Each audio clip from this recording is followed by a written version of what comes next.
Today and every Monday here on KPXJ, we are understanding the law and getting your legal questions answered by the experts. Now, we want to mention before we start, Understanding the Law is sponsored by Rice and Kindig. It's for informational purposes only. Patrick, it's not weather time yet.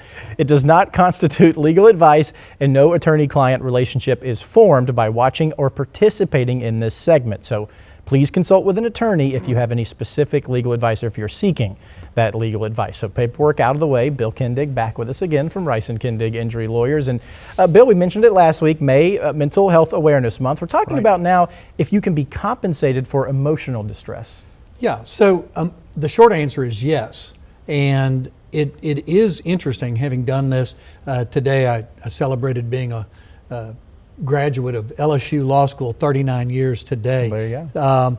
But it's very common for people to have an emotional response to a car wreck, even seemingly minor car wrecks, or even a slip and fall or some other type of event, dog bites in particular. Right.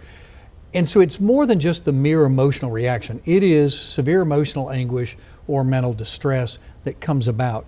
Our courts are fairly stingy with this because it's really got to be something above and beyond the ordinary, but absolutely you can be compensated for mental anguish, emotional distress as a result of an injury. Okay, and I assume then that kind of goes on your shoulders to prove the severity of that. And how do you do that?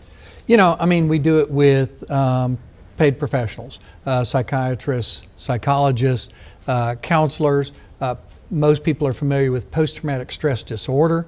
It happens in injury as well as for veterans who have served. There's also an interesting thing, we call it the Lejeune claim, and that is if, for instance, you and I are standing next to each other and I get severely injured and you witness that, our law restricts the people who can claim that emotional distress to family members. Right. It's under 2315.6. And so, like I say, yes, it's provided, but it is a very narrow avenue.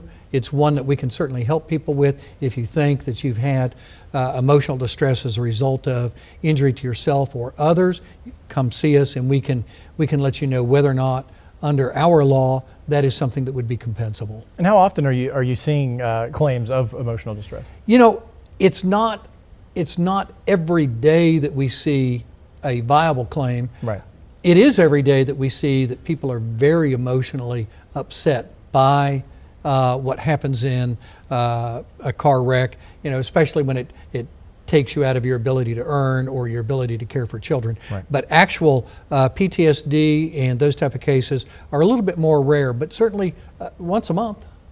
Okay. It's very common because when you think about it, these are very upsetting events that create potentially lifelong and catastrophic injuries. When that happens, it's much more likely. Absolutely. Well, Bill, we thank you for helping us understand the law today. Absolutely. Glad to be here. Thanks. Let's go to Patrick.